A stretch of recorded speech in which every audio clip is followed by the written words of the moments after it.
아직도 많은 분들이 이렇게 말씀하세요. 아니, 한 달 생활비가 뭐 얼마나 든다고 어떻게 한 달도 못 버텨요. 근데요, 이게 진짜입니다. 은퇴하고 월급이 끊기고 통장에 몇백만 원 남아있던 게 눈앞에서 순식간에 줄어드는 걸 보면 사람 마음이 완전히 무너져요. 돈이 사라지는 속도와 내가 벌어올 수 있는 속도의 차이가 노후에는 너무나 잔혹하게 벌어지거든요. 이 이야기는 단순히 돈 부족하다 이런 정도가 아니고요. 정말로 한 달 생활비 때문에 인생 전체가 뒤집히는 현실을 말하는 겁니다. 그리고 이건 누구에게나 준비가 조금만 모자라도 찾아올 수 있는 아주 현실적인 공포예요. 자, 이제부터 말씀드릴 내용은 실제로 은퇴하고 한 달 생활비조차 감당하지 못해 무너진 분들의 현실 사례, 그리고 우리가 반드시 알아야 할 노후 생존 전략들입니다. 조금 무서울 수 있지만 지금 듣는 게 나중에 훨씬 덜 아픈 길입니다. 누구도 예상 못했던 은퇴 후 한 달의 무게. 은퇴하기 전에는 다들 이렇게 생각해요. 에이, 뭐 한 달 생활비쯤이야. 아껴 쓰면 되지. 게다가 연금도 조금은 들어오는데. 근데 현실은 완전히 달라요. 월급 없이 보내는 첫 달. 진짜 충격이 시작되는 건 그때예요. 당연하다고 생각했던 고정비부터 사람을 덮칩니다. 집세나 관리비, 공과금, 식비, 보험료, 약값, 자녀 결혼이나 손주 돌잔치 같은 경조사비. 그리고 예상치 못한 지출 하나만 생겨도 한 달 예산이 바로 복잡해져요. 특히 무서운 건 외로움과 불안이 소비를 부른다는 것입니다. 그래, 이 정도는 괜찮겠지 하면서 사소하게 쓰는 돈들이 사람의 마음을 무너뜨리고 통장을 바닥내요. 그리고 한 달이 딱 지나고 나면 이게 이렇게 빨리 사라진다고? 하는 절망이 와요. 이게 바로 은퇴 후 많은 분들이 한 달도 못 버티는 이유입니다. 돈이 아니라 그동안 내가 살아온 생활 방식이 무너지는 순간이니까요. 그럼 실제로 어떤 일이 벌어지는지 지금부터 아주 현실적인 사례 3가지 말씀드릴게요. 사례 하나. 통장에 2천 남았는데 한 달 만에 1,200이 사라졌어요. 이분은 67세 남성분. 회사 생활 오래 하셨고 은퇴 후 2천 정도 남겨두고 시작하셨어요. 연금은 월 95만 원. 2달은 넉넉히 살겠지 이렇게 생각하셨대요. 근데 한 달이 지나니까 잔액이 800만 원. 가장 많이 나간 게 뭐였냐면요. 관리비, 난방비, 음식값, 병원비, 그리고 손주 용돈 조금 들인 거. 뭐든 아끼면서 쓴다고 써도 이미 120만이 훌쩍 넘었고 갑자기 골다공증 약이 필요해져서 진료비가 추가로 들어갔죠. 이분 말이 아직도 생생해요. 살아있는 게 돈이구나. 이거 떨어지면 나는 그냥 끝이구나. 한 달 만에 완전히 무너진 겁니다. 그동안 그래도 적당히 버티겠지 하던 그 마음이요. 사례 둘. 미국 살다 한국 왔는데 한 달 생활비가 더 올라갔어요. LA에서 사시던 한인 1세대 부부입니다. 한국 가면 집값도 싸고 생활비도 싸겠지 이 기대를 10년 동안 품고 한국으로 오셨어요. 근데 현실은 완전 반대였어요. 하숙비, 교통비, 병원비, 외식비, 경조사비, 카페 한 번 가는 비용까지. 미국보다 지출이 더 많아졌어요. 특히 두 분이 하시던 말이 있어요. 한국에서는 집에만 있어도 돈이 나가더라. 그리고 은퇴하면 하루 종일 집에 있는 게 아니라 오히려 밖으로 많이 나가게 돼요. 시간이 많아져서요. 그러다 보니 카페 한 번, 약국 한 번, 작은 미용실 한 번 이런 지출이 한 달에 엄청나게 쌓여요. 이 부부는 첫 달 지출이 270만 원이었어요. 예상보다 거의 100만 원 이상이 초과된 거죠. 그리고 이 한 달로 인해 한국 귀국을 완전히 제고하게 됐습니다. 사례 셋. 은퇴하면 돈 덜 쓸 줄 알았는데 저축할 때보다 더 나가요. 이분은 62세 여성분. 평생 절약형으로 사셨고 나 은퇴하면 돈 더 적게 쓸 거야가 인생 모토였대요. 그런데 막상 은퇴하니까 돈을 덜 쓰는 게 아니라 더 쓰게 되었어요. 왜냐면요. 직장 나갈 때는 하루 종일 일하니까 쓸 시간이 없어요. 근데 은퇴하면 시간이 너무 많아요. 그러면 지출이 자연스럽게 늘어요. 사람을 만나도 돈이 들고 혼자 있어도 소비를 하게 되고 외식이나 소소한 취미도 생각보다 비싸요. 게다가 체력이 약해지면 병원 지출은 더 늘죠. 이분도 첫 달에 병원만 45만 원 나갔어요. 첫 달 생활비가 230만 원. 자기 예상보다 거의 2배였다고 하셨어요. 그리고 이렇게 말씀하셨어요. 은퇴는 시간이 많아지는 게 고통이더라. 돈 쓸 시간을 견디는 게 너무 무서워요. 은퇴 후 한 달을 못 버티는 진짜 이유. 한 달이 길어서가 아니에요. 한 달이 무서운 이유는 나의 소비 습관, 건강, 인간관계, 정서적 불안 이 모든 게 돈과 연결되기 때문이에요. 우리는 그동안 월급을 기대하며 살았죠. 그래, 이번 달 좀 많이 써도 다음 달 되면 채워지겠지. 근데 은퇴하고 나서는 이 믿음이 사라져요. 그러면 사람 마음이 무너지고 위기감이 오고 소비가 더 붙어요. 그리고 그 소비들이 결국 한 달도 못 버티게 만드는 거예요. 그러니까 사실 은퇴 설계에서 가장 먼저 계산해야 하는 건 평생 생활비가 아니라 은퇴 후 첫 3개월이에요. 여기서 망가지는 사람이 많고 여기서 마음이 꺾여요. 첫 3개월을 버티면 그 다음부터는 현실에 적응이 되고 지출 패턴을 조정할 힘이 생기거든요. 그럼 어떻게 해야 하냐고요? 구체적으로 말씀드릴게요. 노후에 한 달을 버티려면 이 3가지가 핵심이에요. 첫째, 생활비의 1.5배를 예상 지출로 잡아야 합니다. 사람은 절대 예상대로 안 써요. 특히 은퇴 직후에는 충격적일 만큼 많이 써요.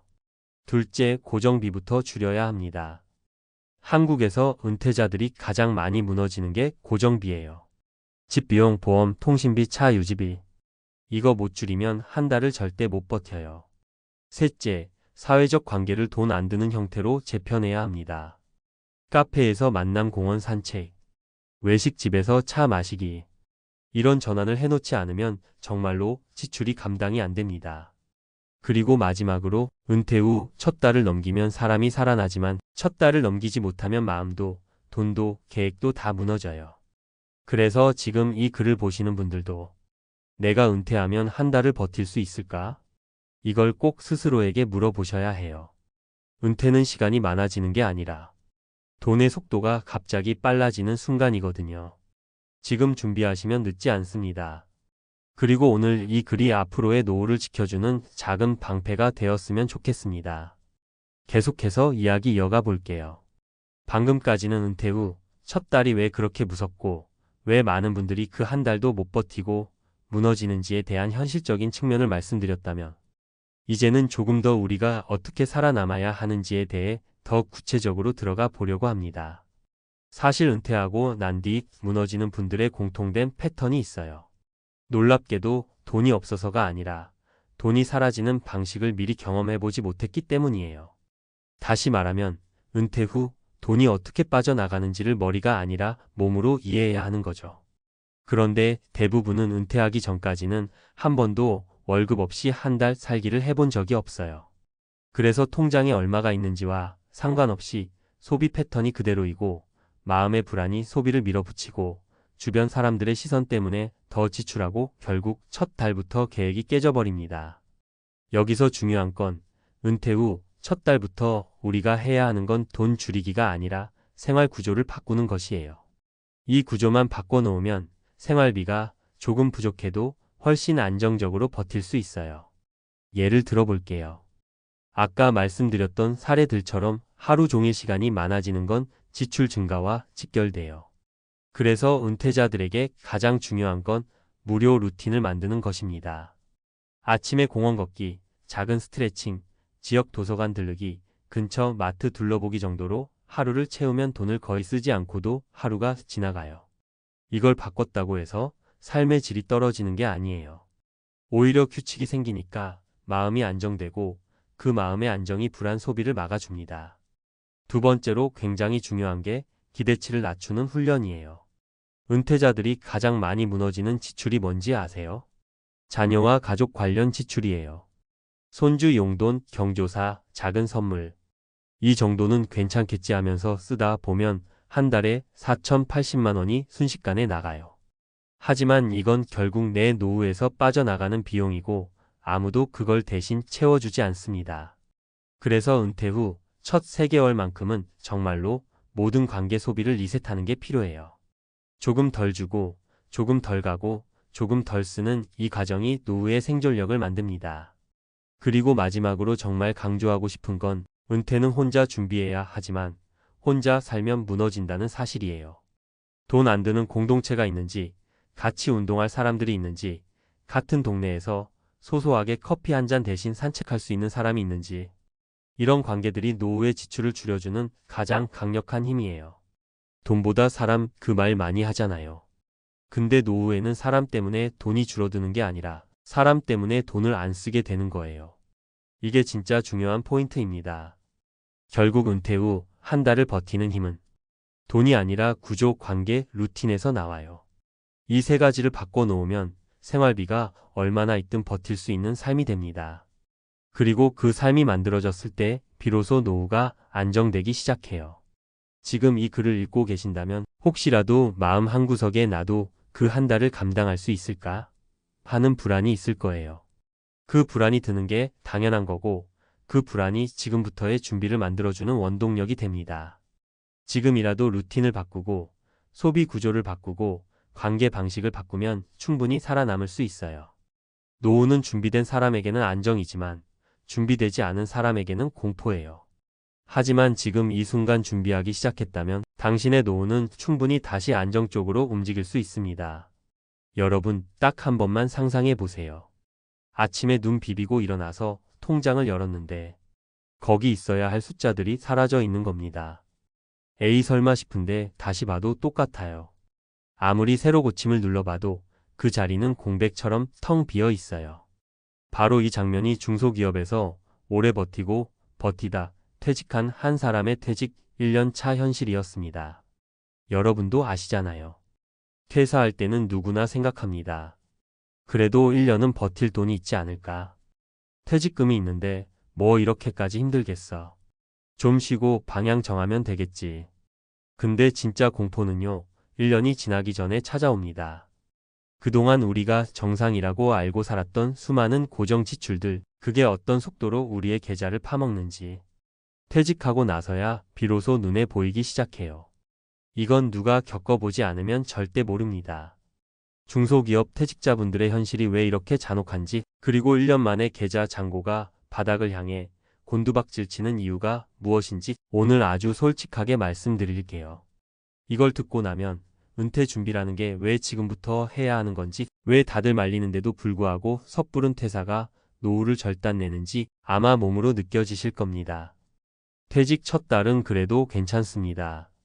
사람 마음이라는 게 그래요. 갑자기 자유가 생기니까 그동안 못했던 것들 해보려고 하고 조금 여유가 생긴 것 같고 오히려 기분이 좋아집니다. 근데 바로 그 첫 달이 함정이에요. 우리가 힘들게 모은 퇴직금이라는 건 소비해도 되는 돈이 아니거든요. 근데 사람 마음이 그렇지가 않아요. 마치 당첨금처럼 느껴지거든요. 한 달, 두 달 지나면 현실이 조용히 다가옵니다. 돈이 들어오는 날은 사라지고 나가는 날만 꾸준히 찾아와요. 어떻게 이렇게까지 많았나 싶을 만큼 관리비, 식비, 보험료, 경조사비, 교통비, 차량 유지비, 핸드폰 요금 한번 나가기 시작하면 멈추지 않습니다. 그리고 소름 끼치는 건 우리는 그 지출들이 나까지는 안 간다고 생각한다는 겁니다. 퇴직 후 1년 차가 진짜 무서운 이유는요, 이 시기부터는 그냥 돈이 줄어드는 게 아니라 인생의 방향이 꺾여버린다는 것 때문이에요. 어떤 분들은 말합니다. 아니, 내가 1년 안에 다시 취업하면 되지 않나?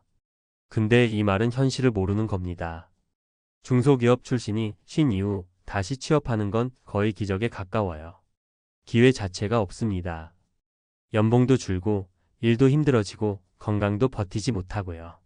이건 실제 사례들과 데이터를 보면 더 확실히 느껴져요. 여기 퇴직 1년 차 잔고의 공포를 실제로 겪은 세 분의 사례가 있어요. 아마 들으시면 고개가 절로 끄덕여질 겁니다. 첫 번째 사례는 55세의 중소기업을 퇴직한 어씨 이야기예요. 이분은 퇴직금을 딱 1억 정도 받았어요. 솔직히 그렇게 많은 금액은 아니죠. 퇴직하고 나서 처음에는 조금 쉬고 싶었다고 해요. 근데 2달 정도 지나니 갑자기 통장 잔고에서 매달 비슷한 금액이 쭉쭉 빠져나가기 시작한 겁니다. 그동안 정기적으로 월급이 들어왔을 때는 얼마 나가는지보다 얼마 들어오는지가 더 중요했잖아요. 그런데 이제 들어오는 건 없고 나가는 건 예전과 똑같으니 첫 6개월 만에 1,000만 원 넘게 사라졌다고 해요. 정말 가만히 있었는데 돈이 사라지는 걸 눈으로 보고 있는 기분이었대요. 그때 깨달았다고 합니다. 아, 이대로 가면 5년은커녕 2년도 못 버티겠구나. 그리고 퇴직 1년 차에 결국 경비직을 구했는데 월급이 180 정도라 생활비로 다 빠져나가더라는 거죠. 그러니까 계좌는 여전히 쌓이지 않는 겁니다. 마음이 완전히 무너졌다고 하셨어요. 두 번째 사례는 퇴직 후 소소하게라도 장사를 해보겠다고 나섰던 B씨입니다. 이분은 편의점 창업을 고려했지만 너무 위험할 것 같아서 지인 소개로 소규모 유통 판매를 해보려고 했어요. 근데 초기 자금이 필요하니까 퇴직금에서 일부를 사용했고 재고를 맞추는데 또 돈이 들었고 홍보를 하는데도 생각보다 돈이 들어갔어요. 문제는 매출이 생각처럼 나오지 않았다는 거죠. 퇴직하고 1년 만에 B씨의 통장은 오히려 퇴직 초보다 더 얇아져 있었습니다. 본인은 이렇게 말했어요. 일단은 뭐라도 해야 할 것 같아서 뛰어들었는데 이제 보니 조급함이 내 노후를 더 위험하게 만든 것 같다. 사실 이게 대부분의 사람들이 겪는 패턴이에요. 퇴직하고 너무 불안하니까 뭔가라도 해야 한다는 생각에 덜컥 뛰어드는 겁니다. 근데 준비 안 된 창업은 퇴직금으로 버티다가 퇴직금을 태우는 결과로 이어지거든요. 세 번째 사례는 58세에 퇴직한 C씨 이야기예요. 이분의 경우 건강 문제가 조금 있었어요. 현장에서 오래 일하다 보니 무릎이 약해지고 퇴직하자마자 병원을 자주 다니게 됐죠. 퇴직금이 있었지만 의료비와 약값이 꾸준히 들어가면서 한 달에 70에서 80 정도 고정으로 빠져나갔대요. 식비나 교통비, 관리비까지 더하면 정말 말도 안 되게 지출이 금방 쌓여버렸죠. 결국 퇴직 1년 차 즈음에 통장을 보니 이 돈으로 몇 년을 버틸 수 있을까라는 공포가 확 밀려왔고 가장 무서웠던 건 건강이 더 나빠져서 일을 못할 것 같다는 두려움이었다고 합니다.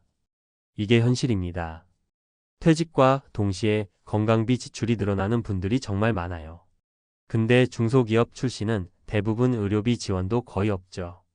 그러니 잔고는 더 빠르게 줄어드는 겁니다. 이 세 사례를 보면 느껴지지 않으세요? 퇴직 이후 1년이 가장 위험합니다. 왜냐하면 이 시기는 무너지기 시작하는 시기니까요. 퇴직금은 생각보다 오래 못 가고 재취업은 생각보다 훨씬 힘들고 건강은 생각보다 빨리 흔들립니다. 그리고 가장 무서운 건요, 이 모든 게 조용히 찾아온다는 거예요. 누가 알려주지도 않고 위험 신호가 경고처럼 떠 있는 것도 아니고 그냥 어느 날 통장을 보다가 갑자기 깨닫게 되는 겁니다. 아, 큰일 났다. 이걸 깨달았을 때는 이미 늦어 있는 경우가 정말 많아요. 결국 중소기업에서 퇴직한 분들이 왜 은퇴 후 삶에서 더 큰 어려움을 겪는지 답은 아주 명확합니다. 월급이 끊기면 이미 고착된 지출 구조를 감당할 수가 없습니다. 퇴직금이나 예금은 구조적으로 버티기 위한 돈이 아니라 한시적 완충제에 불과하거든요. 그리고 그 완충제가 사라지는 순간이 바로 퇴직 1년 차입니다. 여러분도 혹시 비슷한 길을 걷고 계신다면 제발 지금부터라도 냉정하게 보셔야 합니다. 퇴직금은 절대 쓰면 안 되는 생존 자금이고 고정 지출은 반드시 줄여야 하고 재취업 가능성은 기대보다 훨씬 낮다는 걸 인정해야 합니다. 이걸 빨리 받아들일수록 노후가 무너지는 속도를 늦출 수 있어요. 그리고 마지막으로 정말 중요한 말 하나만 드릴게요. 퇴직하고 나서 뭐라도 해보자는 조급함이 가장 큰 적입니다. 지금 당장은 불안해서 뭐라도 붙잡고 싶지만 이 조급함이 사람을 더 위험한 선택으로 몰아요. 그러니까 이 글을 보고 계신 여러분은 한 번만 더 호흡을 깊게 하시고 한 번만 더 냉정하게 숫자를 들여다보시고 지금 가진 돈으로 몇 년을 버틸 수 있을지, 건강이 흔들리면 어떤 상황이 올지, 그리고 재취업이 안 된다면 어떤 대비를 해야 할지 진짜 현실적인 시나리오를 그려보셔야 합니다. 퇴직 1년 차의 공포는 누구에게나 찾아옵니다. 다만 어떤 분은 대비해서 버티고 어떤 분은 대비하지 못해 무너집니다. 결국 여러분의 노후는 퇴직 직후 1년을 어떻게 보내느냐에 달려있는 겁니다. 지금부터 이어서 더 깊이 들어가 볼게요. 퇴직 1년 차의 잔고가 무너지는 게 왜 이렇게 위험한가? 그리고 많은 분들이 바로 이 시점에서 멘탈까지 무너지는 이유가 뭔지 조금 더 현실적인 이야기로 이어가겠습니다. 퇴직 후 1년이 지나면 사람들이 공통적으로 겪는 변화가 하나 있어요. 그게 뭐냐면 돈보다 자신감이 먼저 바닥난다는 것입니다. 처음에는 나 정도면 다시 일 구할 수 있지. 경험도 많고 건강도 아직 괜찮으니까 어디든 갈 수 있어. 이렇게 생각하죠. 근데 막상 현장을 나가보면 상황이 완전히 달라요. 젊은 사람들은 많고 기업들은 비용 절감하려고 하고 나이든 지원자는 그저 부담스러운 존재가 돼버립니다. 이게 현실이에요. 그리고 이렇게 재취업마저 막히는 순간 사람 마음은 한번 꺾이기 시작하면 끝이 없습니다. 나는 이제 끝났구나. 내 나이에 뭘 더 할 수 있지? 생각이 점점 어두워져요. 여기서 많은 분들이 잘못된 선택을 해요. 투자든 창업이든 단기 아르바이트든 뭐라도 붙잡아야 한다는 생각이 강해지면서 오히려 더 손해보는 결정을 내려버립니다. 조급함이 노후를 더 망가뜨리는 이유가 바로 이겁니다. 그리고 퇴직 후 1년 차에 찾아오는 또 하나의 잔혹한 현실은 인간관계의 변화예요. 회사 그만두고 나면 연락 오는 사람이 뚝 끊기고 경조사는 계속 부담스럽고 모임에 가도 괜히 위축되고 만나는 사람마다 요즘 뭐 하세요? 라는 말이 마음 깊은 곳을 찌르기 시작합니다. 이게 그냥 스쳐 지나가는 말 같죠? 근데 이 말 한마디가 내가 쓸모 없어졌다는 느낌을 강화시키면서 더 큰 불안과 우울을 불러옵니다. 거기에 지갑까지 얇아지고 있으니 경제적 스트레스와 정서적 고립이 동시에 찾아오는 겁니다. 퇴직 1년 차에 가장 위험한 건 바로 이 두 가지예요. 돈의 고갈과 심리의 붕괴. 둘 중 하나만 와도 힘든데 현실에서는 두 가지가 동시에 찾아옵니다. 그래서 많은 분들이 이 시기를 넘기지 못하고 무너져요. 근데 여기서 정말 중요한 게 있어요. 퇴직 후 1년 차에 계좌 잔고가 바닥나도 그게 여러분의 인생이 바닥났다는 뜻이 아니라는 겁니다. 다만 이 시기를 넘기는 방법을 모르고 있었을 뿐이에요. 진짜 위기는 돈이 줄어드는 게 아니라 돈이 줄어드는 걸 보면서 이제 끝이다라고 스스로 단정해버리는 순간입니다. 그 순간부터 사고가 좁아지고 선택이 극단적으로 변하고 무모한 결정을 내리게 돼요. 이 시기를 버티는 사람들은 공통점이 있어요. 먼저 현실을 인정합니다. 지출을 확 줄이고 그동안 당연하게 쓰던 비용들을 대폭 조정하고 재취업 가능성을 지나치게 낙관하지 않습니다. 그리고 무엇보다 조급함을 경계해요. 조급함이 오면 멈추고 숨을 고르고 현실을 다시 바라봅니다. 여기까지 들으셨다면 이제 딱 하나만 더 이어서 생각해보면 돼요. 퇴직 1년 차는 누구에게나 찾아오는 공포의 시기지만 이 시기를 어떻게 넘기느냐에 따라 나머지 20년, 30년이 완전히 달라집니다. 퇴직금이 없어도 재취업이 힘들어도 지금부터 구조를 바꾸면 살아남을 수 있다는 뜻이에요. 퇴직한 순간 카운트다운이 시작됐다. 1년 뒤 찾아온 공포. 퇴직하자마자 다들 이렇게 얘기하시잖아요. 아, 이제 좀 쉬어야지. 이제부터가 내 시간이지. 근데요, 정말 무서운 얘기 하나 말씀드릴까요? 많은 은퇴자들이 퇴직한 바로 그날부터 보이지 않는 카운트다운이 조용히 시작됩니다. 그리고 그 숫자가 365를 향해 갈수록 대부분의 사람들이 상상도 안 했던 공포가 하나둘 모습을 드러내요. 참 이상하죠. 퇴직한 날은 분명 평생 꿈꿔온 자유의 시작이었는데 딱 1년 지나면 꼭 이럴 줄 알았으면 퇴직 안 했을걸. 이런 말이 나와요. 왜냐고요? 은퇴의 진짜 위험은 돈을 못 버는 것이 아니라 돈이 얼마나 빠르게 사라지는지 모르는 것에서 시작되거든요. 저도 은퇴자분들 이야기를 많이 들으면서 깨달았어요.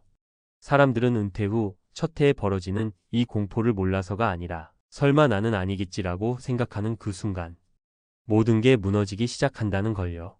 그리고 그 첫 해가 정말 무섭습니다. 왜냐하면 은퇴 첫 해는 돈이 가장 많이 나갈 때이면서 심리적으로 가장 불안한 시기거든요. 몸도 마음도 아직 은퇴자 모두에 적응이 안 돼 있어서 감정적인 소비, 불안한 지출, 예상 못한 생활비가 폭발하듯이 치고 올라옵니다. 그래서 오늘 이야기는 왜 퇴직한 순간부터 카운트다운이 시작되는가? 그리고 왜 1년 뒤에 대부분의 은퇴자가 공포에 휩싸이는가? 이 두 가지를 중심으로 은퇴자들이 실제로 겪은 현실적인 사례 세 가지와 함께 구어체로 솔직하게 풀어드릴게요. 혹시 은퇴를 막 준비 중이라면, 그리고 이미 은퇴를 했더라도 아직 나는 괜찮겠지라는 마음이 있다면 오늘 내용이 진짜 큰 도움이 될 겁니다. 퇴직하고 첫 해가 가장 위험한 이유를 딱 하나로 말하면 돈의 속도가 달라진다는 겁니다. 직장 다닐 때는 월급이 들어와서 지출이 균형을 이루잖아요. 근데 은퇴하면 어떻게 돼요? 돈이 들어오는 날보다 돈이 나가는 날이 더 많아요. 한마디로 삶이 완전히 반대 방향으로 흘러가요. 특히 은퇴 첫 해에는 그동안 미뤄둔 것들을 한꺼번에 처리하려는 경향이 있어요. 장기 미뤄둔 건강검진, 집 수리, 여행, 차량 교체, 자녀 지원. 이 비용들이 한꺼번에 겹치면 어떤 일이 벌어질까요? 생각보다 훨씬 무서운 속도로 돈이 나갑니다. 그런데 또 중요한 게 있어요. 은퇴 첫 해에는 적응의 비용이라는 게 있어요. 일을 하면서 받던 안정감과 사회적 연결이 끊기니까 스트레스가 오히려 많아져요. 그 스트레스를 달래는 게 또 돈입니다. 맛있는 거 먹고 여행 가고 새로운 취미 시작하고 집 꾸미고. 근데 이런 지출은 대부분 예상하지 않았던 비용이에요. 그러니까 많은 은퇴자들이 첫 해에만 지출이 평소의 1.5배에서 2배까지 뛰어버리는 거죠. 정확히 말하면 사고 친 게 아니라 생활이 바뀌면서 자연스럽게 그렇게 되는 겁니다.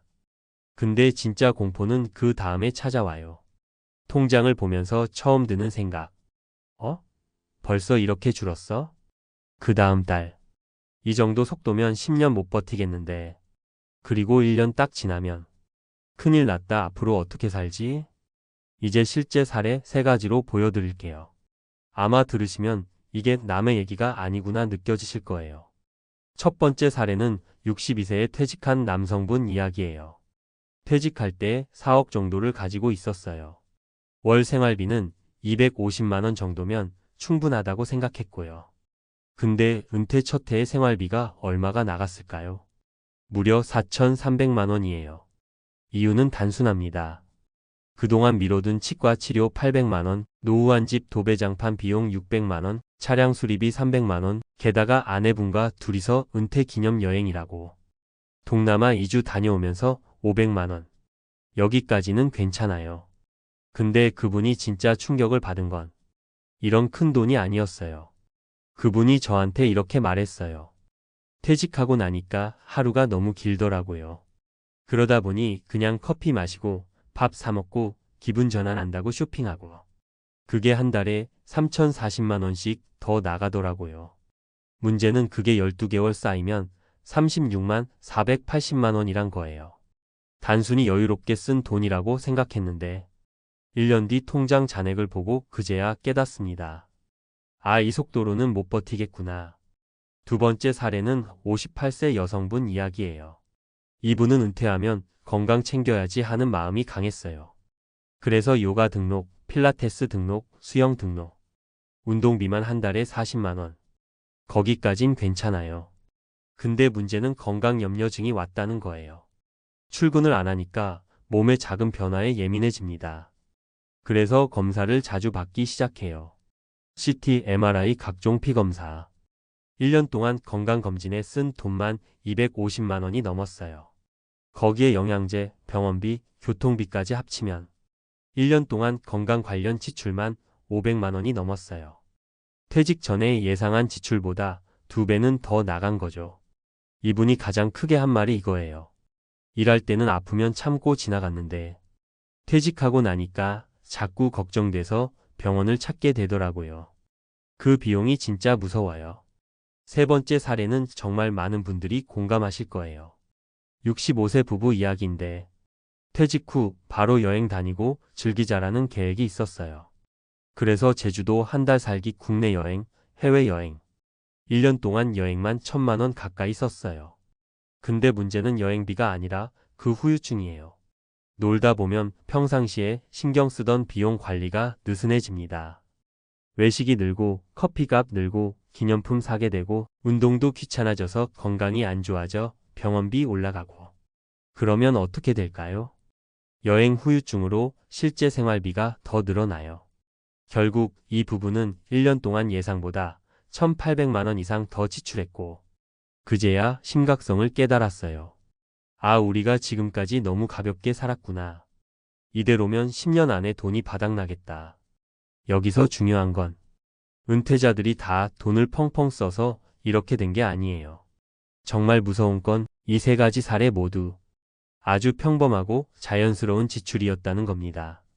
즉, 누구에게나 일어날 수 있는 지출이었고, 본인도 모르는 사이에 천천히 하지만 무섭게 돈이 빠져나가는 구조였던 거죠. 그러니까 은퇴 첫 해에 돈이 빨리 준다는 건 절대 관리 못해서가 아닙니다. 은퇴라는 새로운 환경 자체가 심리, 건강, 소비 패턴 자체를 통째로 뒤흔들기 때문이에요. 그래서 은퇴 첫 해가 가장 무섭습니다. 왜냐면 이 첫 해의 소비 패턴이 그 사람의 10년 뒤 삶을 결정해버리니까요. 처음 1년을 잘 버티면 그 다음은 훨씬 수월해요. 근데 1년을 놓치면 그 다음은 통제하기 힘들어져요. 그럼 어떻게 해야 이 카운트다운을 멈출 수 있을까요? 정답은 딱 하나예요. 첫 해를 구조화시키는 것.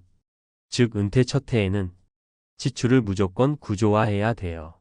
안 그러면 생활비가 제멋대로 늘어납니다. 쉽게 말해, 월 평균 지출을 3개월 단위로 체크하고, 큰 지출은 일시불이 아니라 연간 계획으로 묶어야 해요. 치과, 수리비, 건강지출, 여행. 이걸 한꺼번에 하냐, 나눠서 하냐에 따라 1년 지출이 억 단위로 차이 나기도 해요. 그리고 두 번째로 중요한 건 일상의 리듬을 먼저 만드는 것. 사람이 심심하면 돈을 씁니다. 하루가 길수록 소비는 폭발합니다.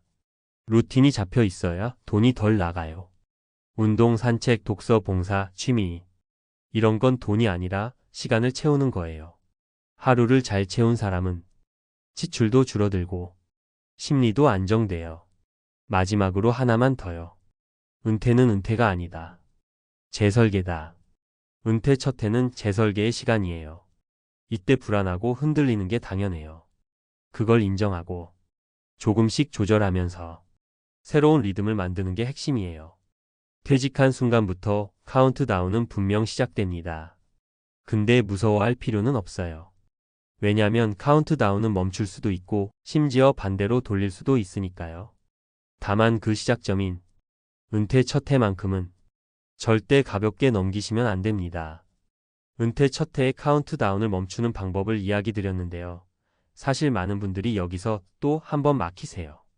알겠는데 그럼 실제로 어떻게 해야 하죠? 이 질문이 제일 많아요. 그래서 지금부터는 조금 더 현실적이고 은퇴한 분들도 바로 따라 할 수 있는 방법들로 이어서 설명해 볼게요. 특히 마음이 불안하고 통장을 볼 때마다 식은땀이 나는 분들이라면 지금 드릴 이야기가 훨씬 도움이 될 거예요. 우선 은퇴 첫 해에는 지출 점검 주기를 반드시 짧게 가져가셔야 해요. 직장 다닐 땐 월급 들어오니까 한 달 단위로 비용을 봐도 괜찮았죠. 근데 은퇴하면 월급이 없어요. 그러니까 지출만 계속 나가요. 이걸 한 달 단위로 점검하면 이미 늦습니다. 한 달에 20만 원만 초과해도 1년이면 240만 원이거든요. 그래서 은퇴 첫 해만큼은 최소 2주에 한 번씩, 가능하면 매주 지출을 체크하는 게 진짜 중요해요. 이게 귀찮을 것 같지만 은퇴한 분들은 시간이 많잖아요. 그 시간 중 딱 10분만 투자하면 돼요. 그리고 아주 많은 분들이 착각하는 게 하나 있어요. 절약하려고 노력하면 돈이 덜 나가겠지. 이게 은퇴자에게는 거의 통하지 않아요. 절약은 돈을 아끼는 행동이라기보다 불안을 억누르는 행동에 가까워요. 근데 스트레스가 쌓이면 어느 순간 확 터지면서 오히려 더 써버립니다. 그러니까 절약하려고 애쓰기보다 불필요한 상황을 만들지 않는 것이 훨씬 효과적이에요. 예를 들어 마트 갈 때 리스트 없으면 34만 원은 그냥 더 나가요. 이건 의지 문제가 아니라 환경 문제예요. 그러니 환경을 통제하는 게 지출을 줄이는 진짜 비법입니다. 또 하나 중요한 건 고정 루틴 만들기예요. 제가 은퇴자들 생활 패턴을 보면 공통점이 있어요. 아침에 일어났는데 그날의 목적이 없으면 소비가 확 올라갑니다. 왜냐하면 사람은 심심하면 그리고 허전하면 카페에 가고 백화점에 가고 여행 사이트를 보고 자신도 모르게 감정 소비를 하게 돼요. 그래서 비용을 줄이려면 절약을 하지 말고 채워야 할 시간을 루틴으로 잡아두세요. 아침 산책, 운동, 독서, 취미 연습. 이런 게 하루 일정을 채우면 자연스럽게 소비가 줄어요. 심리적으로도 안정되고요. 특히 퇴직 직후에는 이런 루틴이 평생의 지출 패턴을 결정해버립니다. 그리고 꼭 드리고 싶은 말이 있어요. 은퇴 후의 불안은 대부분 돈 때문이 아닙니다. 돈이 어떻게 줄어드는지 모르는 데서 오는 겁니다. 이걸 이해하면 마음이 한결 편해져요. 돈은 줄어드는 게 당연해요. 문제는 줄어드는 속도가 내가 예상한 범위 안에 있느냐, 아니면 제멋대로 흘러가느냐의 차이입니다. 그러니까 지출을 관리하려 하지 말고 흐름을 먼저 파악하는 게 훨씬 효과적이에요. 여기까지 정리해 볼게요. 은퇴 첫 해의 카운트다운을 멈추려면 지출을 줄이는 게 목표가 아니라 생활의 리듬과 소비의 환경을 스스로 만드는 게 우선입니다. 그 리듬이 잡히면 그 다음은 훨씬 편해지고 두 번째, 세 번째 해부터는 지출도 눈에 띄게 안정됩니다. 그러니까 지금 불안해도 괜찮아요. 문제는 불안함 자체가 아니라 그동안 아무 전략 없이 이 첫 해를 지나고 있었다는 사실이에요. 지금이라도 재정의 카운트다운을 재설정하면 됩니다. 은퇴는 결코 끝이 아니에요. 다시 설계할 수 있는 시간이 훨씬 더 많습니다. 여러분, 혹시 이런 말 들어보신 적 있으실 거예요. 나이 들어서도 일하는 게 젊어지는 거다. 몸 쓰고 사람 만나야 늙지 않는다. 일은 건강이다. 근데요, 제가 최근에 만난 한 70대 어르신은 정반대의 이야기를 하셨어요. 웃으면서 말했지만 목소리에는 떨림이 있었습니다. 일손을 못 놨던 게 내 노후를 망가뜨린 가장 큰 실수였습니다. 그 말, 솔직히 저도 한동안 머릿속에서 떠나지 않았어요. 우리가 살아오면서 들은 수많은 조언과 상식, 은퇴해도 일해야 한다, 쉬면 늙는다, 노년엔 일자리가 생명줄이다. 이런 말들이 오히려 독이 될 수도 있다는 걸 그분의 삶이 너무 적나라하게 보여줬거든요. 그래서 오늘은요, 일손을 놓지 못한 70대가 마주한 말로가 왜 우리 은퇴자들 혹은 은퇴를 앞둔 사람들이 가장 두려워해야 할 현실인지 진짜 솔직하게 그리고 현실적인 사례까지 담아서 말씀드려 보려고 합니다. 이야기 시작해 볼게요. 여러분, 은퇴하고 제일 처음 찾아오는 감정이 뭔지 아세요? 허무함도 아니고 기쁨도 아니고 여유도 아니에요. 바로 불안감이에요. 나 이거 정말 쉬어도 되는 걸까? 돈은 충분할까? 내가 아무 일 안 하면 뒤처지는 거 아닐까? 이런 생각이 머릿속을 계속 맴도는 거죠. 그러다 보니 막상 은퇴해도 일을 아예 끊지 못하는 분들이 정말 많아요. 아침에 일어나면 괜히 불안하고 손에 잡히는 게 없으니까 마음이 더 조급해지고 결국 다시 일을 찾게 되는 겁니다. 근데 문제는요, 그 다시 시작한 일이 노후를 지켜주는 안전망이 아니라 조용히 노후를 잠식하는 독약이 될 때가 너무 많다는 거예요. 그게 바로 오늘 이야기의 핵심입니다. 제가 만난 70대 어르신 어씨 이야기부터 해볼게요. 이분은 공기업에서 오래 일하시고 60대 초반에 은퇴하셨어요. 연금도 나오고 집도 있고 배우자도 계시고 겉으로 보기엔 성공한 은퇴자였죠. 근데 문제는 정신적으로 일이 너무 놓기 싫었던 거예요. 평생을 일로 살아왔고 직장이 곧 자기 정체성이었던 분이니까 일을 끊는 순간 나라는 사람이 사라지는 느낌이 드셨대요. 그래서 은퇴하고 2달 동안은 하루 종일 TV를 틀어놓고 무기력하게 소파에 눕는 날이 반복됐고 그게 견딜 수 없을 정도로 괴로웠다고 해요. 그러다 결국 지인 소개로 경비 일을 시작하셨죠. 몸 좀 쓰고 규칙적인 생활하면 건강에도 좋겠지. 그렇게 생각하며 시작한 일이었어요. 하지만 현실은 달랐습니다. 밤 근무에 좁은 방에 서류 정리하고 민원 받고 몸도 마음도 점점 망가지기 시작한 거죠. 근데 더 무서운 건 이거예요. 이분이 이렇게 말씀하셨습니다. 난 돈 벌려고 일하는 게 아니었어. 그냥 일이 없으면 내가 사람이 아닌 것 같은 거야. 그게 더 무서웠어. 그분의 노후를 무너뜨린 건 경제적 이유보다 정서적 중독에 가까운 감정이었어요. 일을 해야만 나 자신을 인정할 수 있고, 일을 해야만 사회랑 연결되어 있는 것 같고, 일을 해야만 늙지 않은 사람처럼 느껴지는 거죠. 근데 그 중독이 결국 무릎관절염, 고혈압 악화, 불면증까지 가져왔고, 70대가 됐을 때는 이제는 일도 못하고 쉬는 법도 모르는 몸만 남았다고 하시더라고요. 이게 첫 번째 사례입니다. 생각보다 이런 분들 진짜 많고요. 안타깝지만 일 중독이 노년의 삶을 파괴하는 방식은 젊을 때보다 훨씬 잔인합니다. 체력이 떨어지니까 회복이 안 돼요. 그리고 어쩔 수 없는 일자리는 대부분 노동 강도가 더 세고 환경은 더 열악하죠. 두 번째 사례는 60대 후반부터 편의점 야간 아르바이트를 시작한 B씨예요. 이분은 가만히 있으면 빨리 늙는다는 말을 진짜 철석같이 믿고 계셨어요.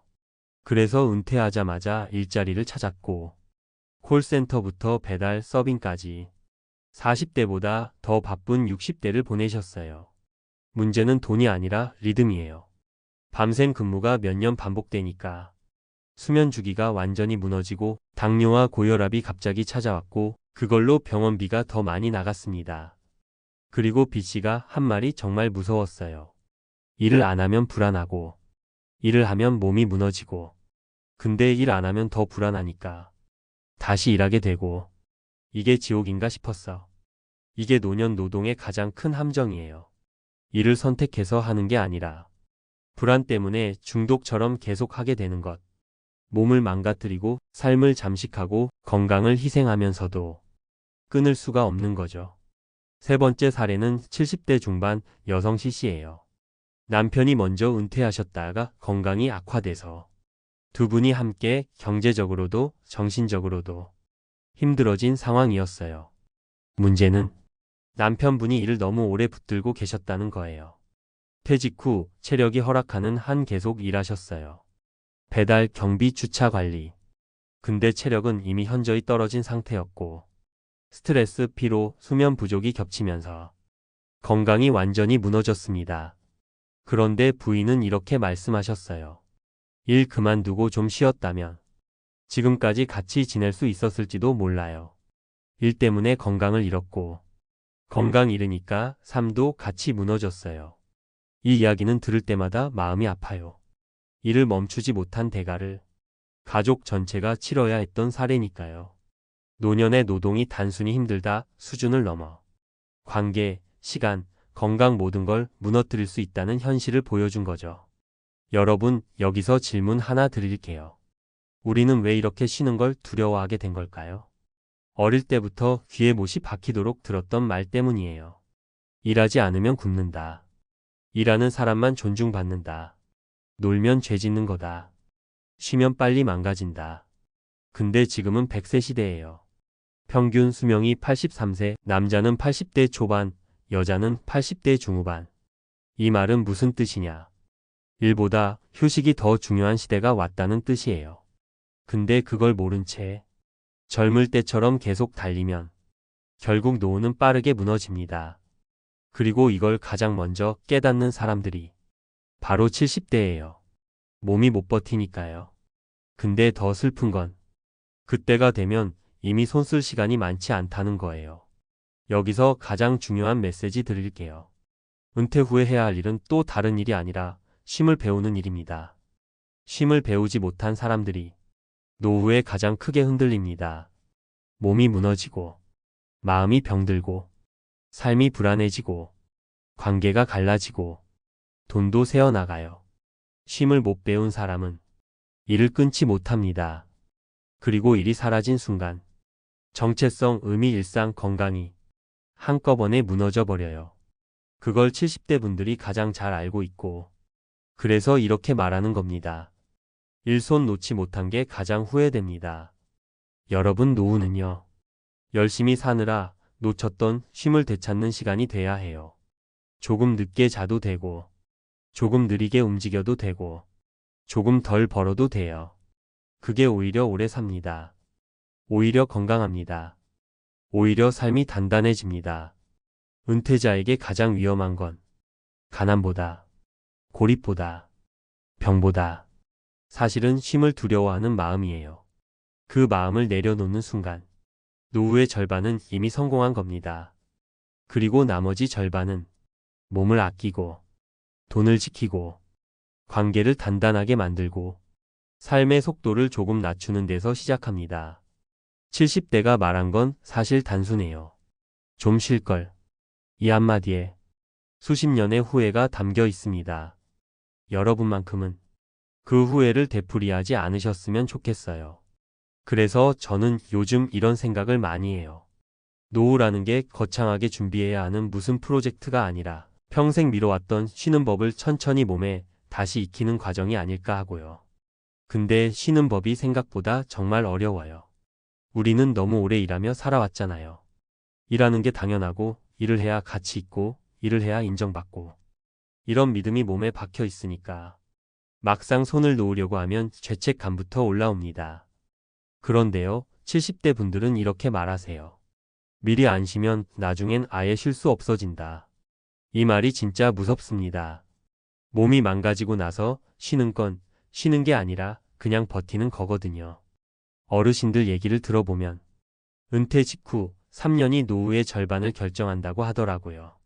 이 시기를 어떻게 보내느냐에 따라 앞으로의 2030년이 완전히 달라집니다. 근데 대부분 이때 다시 일로 뛰어들어요.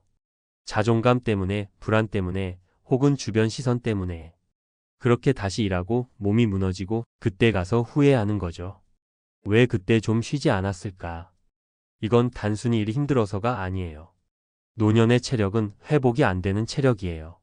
사흘 쉬면 괜찮아지는 40대 몸이 아니고 일주일 조금 무리하면 한 달을 알아 누워야 하는 게 70대 몸입니다. 그러니까 무리하면 바로 노후 전체가 흔들리는 거예요. 그리고 정신적인 영향도 큽니다. 일을 반복하다 보면 노년의 삶에서 가장 중요한 관계와 정서적 여유가 사라져요. 일하는 동안은 아무 생각 없지만 집에 돌아와서 문 닫히면 그 공허함, 그 허무함이 갑자기 몰려오거든요.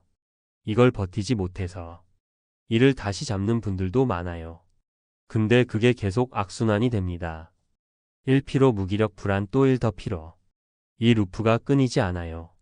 70대 분들이 말하는 일 중독의 함정이 바로 이겁니다. 이제 우리는 다른 길을 배워야 해요. 일을 버리라는 게 아니라 일 없이도 내가 온전히 살아갈 수 있는 능력을 키우는 겁니다. 쉬는 연습, 멈추는 연습, 느리게 사는 연습. 이게 노후의 핵심 기술이에요. 한 어르신이 이런 말씀도 하셨어요. 쉬는 건 시간이 많아서 하는 게 아니라 용기가 있어서 하는 거더라고. 저는 그 말이 정말 깊이 와 닿았어요. 쉬려면 용기가 필요해요.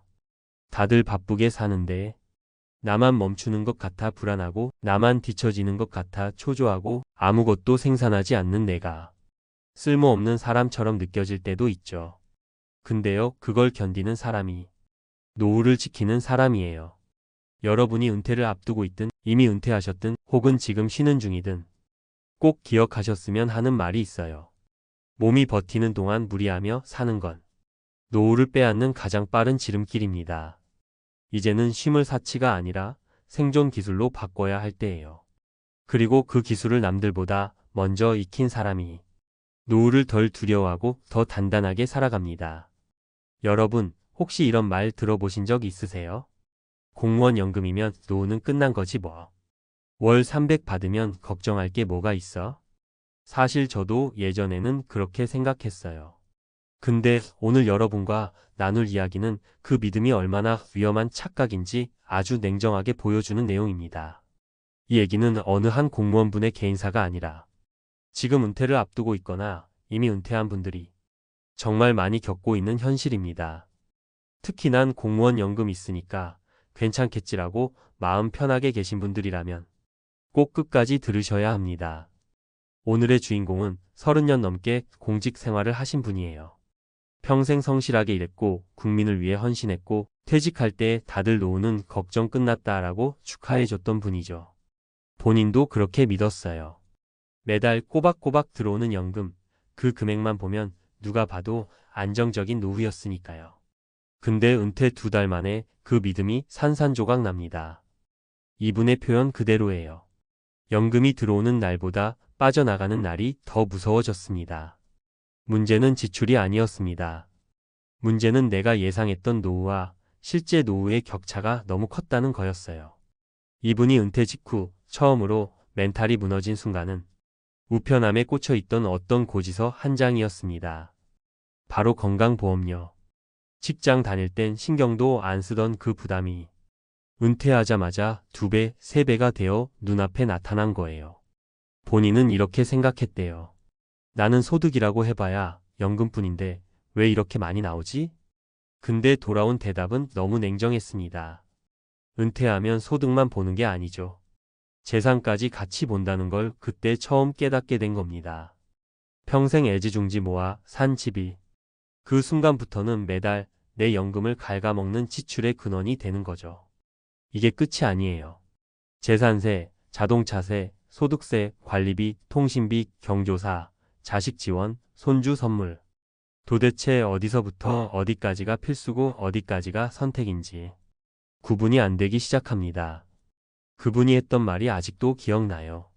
내가 내 연금을 쓰는 게 아니라 고정 지출들이 먼저 가져가더라고요. 나는 그냥 남은 걸로 살아야 하는 사람이 되어 있었습니다. 이게 사람의 자존심을 정말 무너뜨립니다. 이분이 가장 크게 흔들린 날은 아들 생일날 외식하러 나갔던 날이었어요. 가족들 앞에서는 씩 웃으면서 오늘은 아빠가 쏠게 했는데 정작 메뉴판 앞에서는 웃지 못했대요. 가격표 하나하나에 눈이 꽂히고 이거 시키면 한 달 생활비가 어떻게 되지? 머릿속에서 계산이 멈추질 않더랍니다. 그날 집에 돌아와서 아내에게 처음으로 이런 말을 했다고 해요. 여보, 나 이제 자식 앞에서 허세도 못 부리나 봐. 너무 서럽다. 그분의 문제는 돈이 부족해서가 아니었습니다. 문제는 이 정도 연금이면 행복할 줄 알았는데 전혀 그렇지 않다는 충격이었어요. 예상했던 나와 현실의 내가 너무 달라진 거예요. 저는 이분 이야기를 들으면서 아, 이게 바로 공무원 연금의 역설이구나 싶었습니다. 연금이 들어오니까 괜찮을 거라고 믿었는데 오히려 그 연금만 믿었던 게 가장 큰 함정이 된 거죠. 이분 말고도 같은 고민을 털어놓는 분들 많습니다. 어떤 분은 이렇게 말했어요. 연금은 분명 있는데 마음이 불안합니다. 이게 평생 같지가 않아요. 또 다른 분은 건보료 때문에 한국 떠났습니다. 한국에 살면 연금의 반은 세금이 가져갑니다. 그리고 어떤 분은 나는 연금보다 체면이 더 무서웠어요. 경조사, 선물, 모임 은퇴하면 편해질 줄 알았는데 더 힘들더라고요. 이렇게 말하셨어요. 여기서 우리가 배워야 할 게 명확합니다. 노후의 불안은 돈의 절대 금액에서 오는 게 아니라 내가 기대한 삶과 현실의 차이에서 온다는 것. 그리고 공무원 연금이라고 해서 모든 것이 해결되는 시대는 이미 끝났다는 것. 자산 구조가 달라졌고 세금 체계가 달라졌고 건보료 제도도 완전히 달라졌습니다. 자산은 나를 지켜주는 방패가 아니라 때로는 매달 내 지출을 늘리는 칼이 될 수도 있는 시대가 되었어요. 그래서 이제는 다른 전략이 필요합니다. 연금 하나만 믿고 사는 시대는 지나갔다는 걸 인정해야 해요. 연금을 중심에 두되 작은 기둥들을 여러 개 세워서 내 노후 전체를 버티게 만드는 구조가 필요합니다. 단 한 가지 질문만 드리고 마무리할게요. 당신의 가장 큰 자산은 무엇인가요? 집인가요? 연금인가요? 돈인가요? 아니요. 당신의 가장 큰 자산은 불안에 무너지지 않는 구조를 만드는 능력입니다. 이걸 가진 사람은 연금이 많든 적든 결국 살아남고요. 이걸 못 가진 사람은 연금 300도 지옥으로 느껴집니다. 공포감이 시작되는 순간 보통 사람들은 공무원 연금 300만 원이면 그냥 성공한 노후라고 생각하죠. 주변에서도 부러워합니다. 아휴, 형님은 좋겠어요. 연금만 300이라면서요? 진짜 평생 걱정 끝이네요. 근데 실제 은퇴자분들은 이렇게 말해요. 300이요? 들어오기 전에만 300이지 내 손에 남는 건 절반도 안 됩니다. 어떤 분은 이런 표현까지 썼어요. 연금은 그대로인데 세상만 변했습니다. 그 변한 세상 속에서 돈이 사라지는 속도는 진짜 지옥 같아요. 오늘 그 변한 세상이 뭔지, 그리고 왜 300 연금이 실제로는 두렵고 불안한 금액이 되는지 아주 현실적인 사례로 보여드릴게요. 공감으로 이어지는 서론. 솔직히 말해볼까요? 은퇴를 앞둔 분들 대부분은 연금만 꾸준히 들어오면 괜찮겠지, 이렇게 생각하세요. 근데 막상 은퇴하면 가장 먼저 부딪히는 게 뭔지 아세요? 상상한 삶과 실제 삶의 격차가 너무 크게 벌어진다는 거예요. 가장 많이 듣는 말이 이거예요. 내가 꿈꾸던 노후는 이게 아니었는데. 노후는요, 돈이 없어서 힘든 게 아니라 돈이 있어도 자꾸 빠져나가는 구조 때문에 힘든 시기입니다. 이걸 모르고 은퇴하면 300도 불안하고 400도 불안하고 500도 불안해져요. 왜냐면 돈이 부족해서가 아니라 돈이 빠져나가는 논리가 너무 낯설고 위협적이기 때문이에요. 이제 본격적으로 지옥문이 열리는 순간이 왜 생기는지 하나하나 풀어드릴게요. 그리고 실제 은퇴자 세 분의 사례도 함께 보여드릴게요.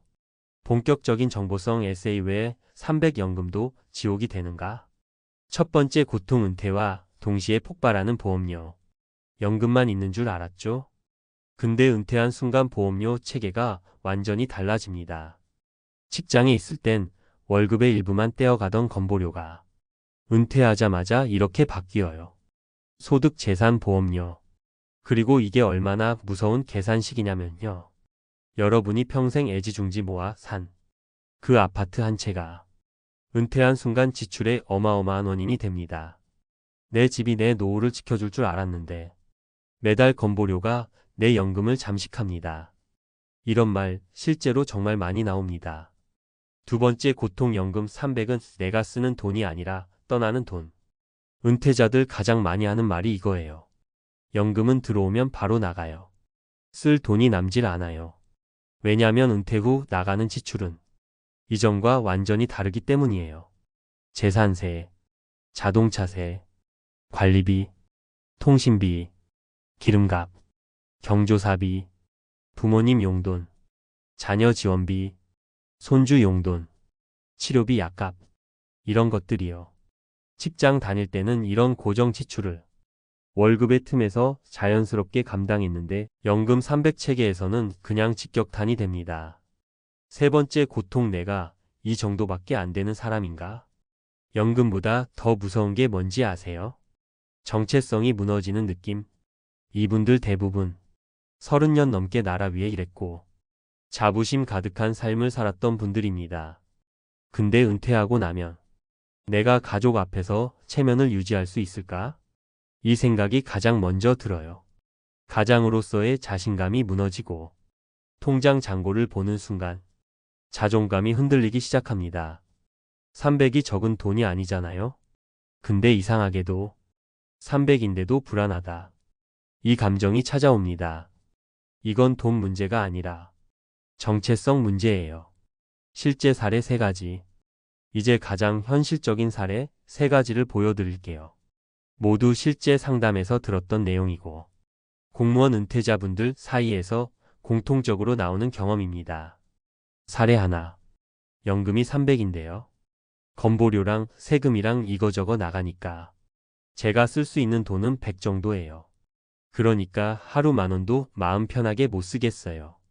이분은 연금 300이면 부럽다. 이런 얘기 수십 번 들었대요. 근데 본인은 이렇게 말했습니다. 300이 들어오는 게 중요한 게 아니에요. 내 돈이 아니에요. 다 먼저 가져가요. 이 말이 얼마나 뼈아픈지 아세요? 연금이 있는데도 내 돈이라는 느낌이 없는 거예요. 사례 2. 집 때문에 미칩니다. 내 재산이 내 지출의 원인이 돼요. 내 집이 왜 이렇게 무섭게 느껴지는지 이분은 은퇴하고 알게 되었대요. 직장 다닐 땐 무조건 내 집이 안전이라고 생각했는데 지금은 이렇게 말합니다. 집이 있다는 이유로 보험료도 올라가고 각종 세금도 높아지고 나갈 돈이 너무 많아요. 집 없는 사람이 부럽다는 말 진짜 제가 직접 하게 될 줄 몰랐어요. 사례 3. 외식이 제일 힘들어요. 과거에는 아빠가 다 사줄게 했는데 지금은 메뉴판 보는 게 무서워요. 이게 제일 서럽습니다. 이분의 한마디가 잊혀지지 않아요. 내가 돈이 없어서가 아니고요. 돈을 마음대로 못 쓰는 상황이 너무 낯설어요. 은퇴하고 나니 내가 작아진 느낌이에요. 결론 공무원 연금 300의 역설. 결국 300은 많은 듯 보이지만 노후라는 세계에서는 너무나도 빨리 흔들립니다. 그럼 진짜 문제는 뭘까요? 돈이 부족해서가 아니에요. 물가가 올라서만도 아니에요. 세금이 많아서만도 아니에요. 진짜 문제는 이거예요. 300으로 살 수 있다고 믿었던 내 기대와 300으로는 버티기 힘든 현실의 충격적인 차이. 이게 은퇴자들을 괴롭게 만드는 핵심입니다. 그래서요. 연금 300은 축복일 수도 있지만 준비 없이 맞이하면 지옥문이 열리는 순간이 될 수도 있습니다. 은퇴는요, 돈이 들어오는 문제보다 돈이 빠져나가는 구조를 더 정확히 이해해야 살아남을 수 있습니다. 그리고 기억하세요. 노후의 적은 부족한 연금이 아니라 내가 생각하던 노후와 현실의 격차입니다. 그걸 정확히 인정하고 지출 구조를 다시 짜고 세금과 보험료를 계산하고 두 번째, 세 번째 소득 기둥을 세우면 공포는 사라지고 노후는 다시 안정됩니다. 63세 은퇴자가 경고합니다. 쉬는 법 못 배우면 노후가 무너집니다. 여러분 혹시 이런 말 들어보셨나요? 바쁘게 사는 게 미덕이다. 쉬는 건 게으른 거다. 평생 그렇게 믿고 뛰다가 은퇴하신 분들 지금 어떤지 아십니까? 가장 무섭고 가장 잔인한 건요. 돈 부족이나 건강 문제보다 쉬는 법을 몰라서 무너지는 사람들이라는 사실입니다. 정말 공포스러운 건 딱 이거예요. 몸은 이미 신호를 보내고 있는데 마음이 멈추질 못하는 거죠. 은퇴를 했는데도 마음은 출근 중이고 일할 때 들었던 긴장감이 온몸에서 사라지질 않는 겁니다. 그러다 어느 날 갑자기 멈춰버립니다. 이게 진짜 무서운 노후예요. 그래서 오늘은 한 63세 은퇴자가 남긴 말을 바탕으로 쉬는 법을 못 배우면 노후가 어떻게 망가지는지 그리고 어떻게 하면 다시 회복할 수 있는지 여러분께 편하게 그렇지만 진짜 현실적으로 말씀드려 보려고 합니다. 제가 이 이야기를 꺼내는 이유는 단 하나예요. 많은 분들이 은퇴를 여유롭고 편안한 시간으로 상상하시는데 막상 그 순간이 오면 생각보다 훨씬 혼란스럽고 두렵기 때문입니다. 돈이 있어도 불안하고 시간이 있어도 허무하고 갑자기 인생의 중심이 사라진 것 같은 공허함이 몰려오죠. 특히 열심히 살아오신 분일수록 이 충격은 더 큽니다. 평생 누가 쉬는 걸 가르쳐 준 적이 없으니까요. 63세 은퇴자 분이 그러시더라고요. 은퇴하고 나니까 하루가 너무 낯설고 무서웠습니다. 아무것도 하지 않는데도 진이 빠지고 쉬고 있는데도 제가 불량품이 된 것 같았어요. 이 말이 절대 과장이 아닙니다. 실제로 많은 전문가들도 은퇴 후 우울의 가장 큰 원인이 돈이 아니라 정체성 상실이라고 말합니다. 그리고 이 정체성 상실의 핵심이 바로 쉬는 법을 모르고 살아온 삶이에요. 우리는 평생 열심히 사는 게 당연하다고 배웠고 쉬는 건 놀고 먹는 거라고 배웠습니다. 그래서 은퇴를 하면 쉬어야 정상인데 쉬는 게 너무 불편하고 죄책감이 들고 허전하고 마치 제가 쓸모없는 인간이 된 것 같아지는 거예요. 이걸 그대로 두면 진짜 노후가 무너집니다. 불안이 쌓이고 우울이 오고 몸과 마음이 동시에 무너지고 결국 건강 관계 재정까지 줄줄이 흔들립니다. 이게 무서운 이유예요.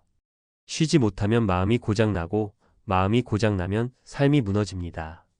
그래서 오늘은 은퇴자 분들이 실제로 겪었던 사례를 가져와서 어떻게 쉬는 법을 배우지 못한 삶이 노후를 흔드는지 그리고 어떤 변화가 필요한지 편하게 말씀드릴게요. 먼저 사례부터 하나 말씀드리면요.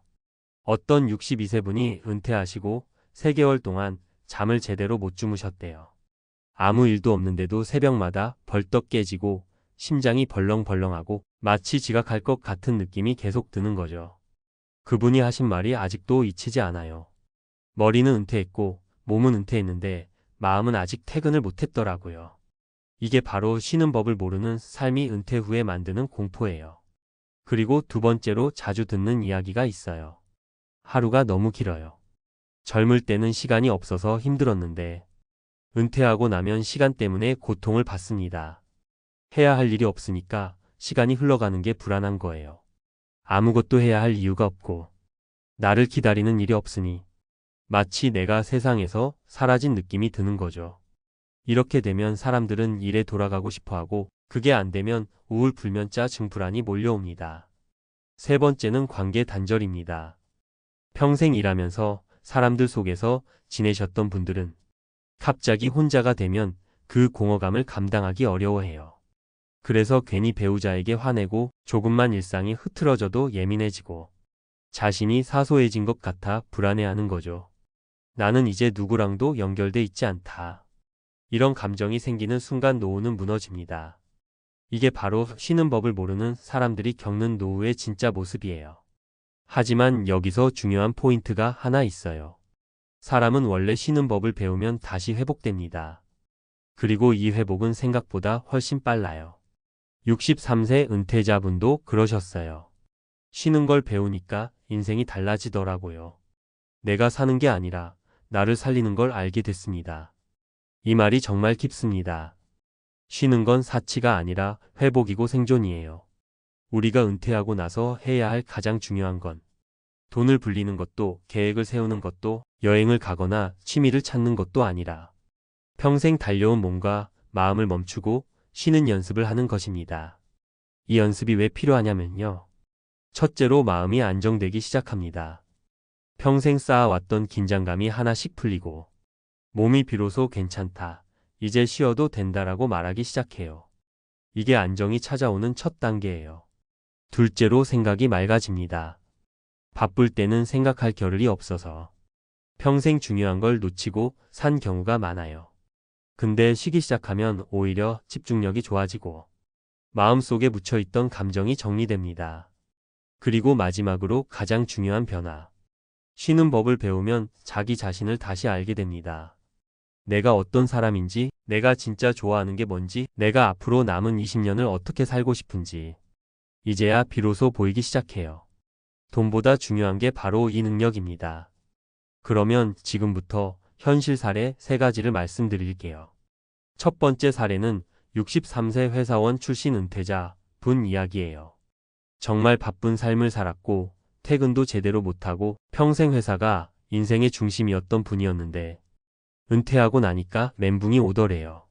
새벽에 눈 뜨면 출근해야 할 것 같고 쉬고 있어도 자책감이 들어 몸이 근질근질하고 도저히 편하게 앉아있질 못하는 거죠.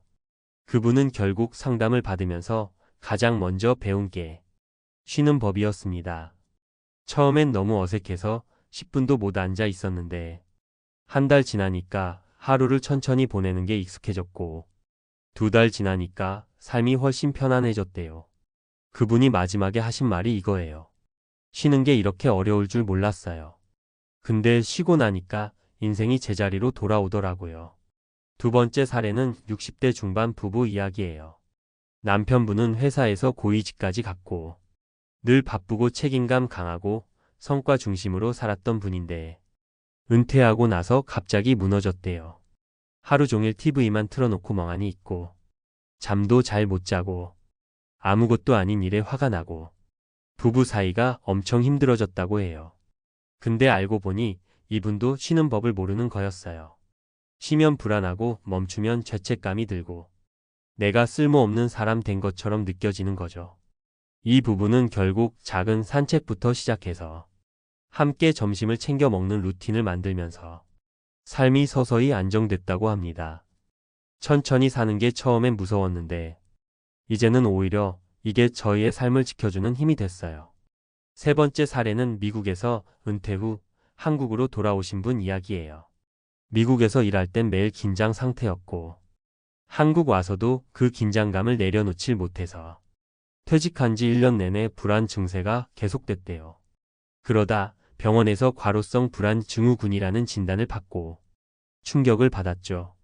근데 이분이 진짜 달라진 건 하루 30분씩 아무것도 하지 않는 시간을 연습하면서부터였어요.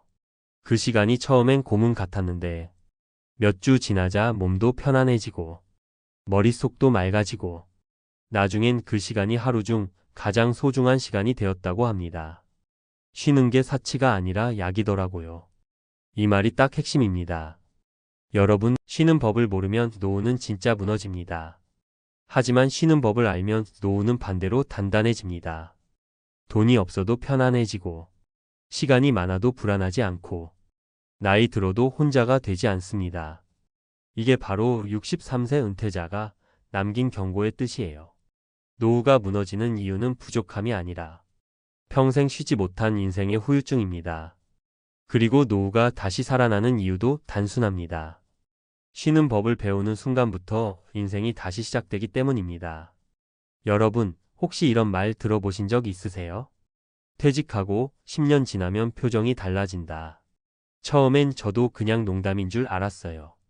근데요, 은퇴자들 사이에서 이 말이 왜 진짜처럼 통하는지 얘기 좀 들어보면 소름이 돋습니다.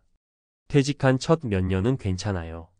연금도 들어오고 퇴직금도 아직 남아있고 주변에서도 막 축하해주죠.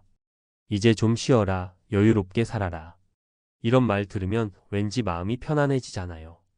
근데요, 10년이 지나기 전 거의 모든 은퇴자들이 같은 한 가지에서 무너집니다. 누구나 다 조심한다고 하는데도 전부 그 함정에서 벗어나질 못해요. 건강 문제도 아니고요. 자녀 문제도 아니에요.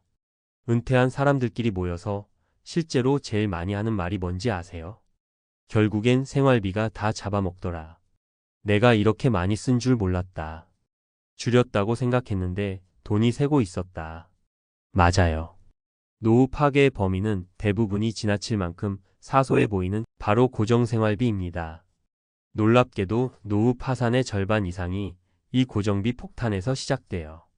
근데 이게 무서운 이유는요. 우리가 살아있는 한 멈추질 않아요. 줄인다고 줄여도 계속 들어오고 시간이 갈수록 커지고 결국 노후의 목을 조르거든요. 이제 하나하나 좀 더 깊게 들어가 볼게요. 당신이 지금 은퇴를 준비 중이라면 또는 이미 은퇴한 상태라면 아마 이 이야기가 남 얘기로 들리지 않을 겁니다. 퇴직 후 13년은 그래도 버틸만 합니다. 그래서 대부분 착각을 해요. 이 정도면 난 괜찮다. 다른 사람들은 준비가 부족해서 힘들지, 나는 괜찮다. 하지만 여기서 진짜 무서운 게 시작됩니다. 은퇴자 지출은 거의 모든 경우 10년 차부터 급격하게 증가합니다. 이때부터 뭐가 터지기 시작하냐면요. 집 수리, 의료비 증가, 경조사비 폭발, 자동차 교체, 자녀 요청 비용, 보험 갱신, 월세 상승. 이런 것들이 한꺼번에 터져요. 근데 각자 보면 별거 아닌 것 같은데 합쳐서 보면 퇴직금을 순식간에 녹여버립니다. 여기서 제가 실제 은퇴자분들 상담하면서 들었던 정말 공감 가고 현실적인 사례 3가지를 들려드릴게요. 이걸 들으면 왜 노후 파괴범이 고정비인지 더 확실히 이해되실 거예요. 첫 번째 사례는요. 62세에 퇴직한 어님 이야기예요. 퇴직 직후에는 월 220 정도 쓰면서 잘 버틸 수 있다고 생각하셨어요. 근데 딱 8년 지나니까 고정비가 280까지 올라가 버렸어요. 처음엔 별거 아니라고 생각했던 집 관리비, 공과금, 휴대폰비, 보험료. 이게 조금씩 오르니까 도합 60만 원이 늘어난 거죠. 연금은 그대로인데 고정비만 늘어나니 결국 적금 깨고 나중엔 주식 팔아서 메꾸고. 이게 반복되니까 퇴직 10년 차의 잔고가 반토막이 났어요. 어님 말씀드릴까요? 난 아무 짓도 안 했는데 돈이 사라져 있었다. 정말 소름 돋는 말 아니에요?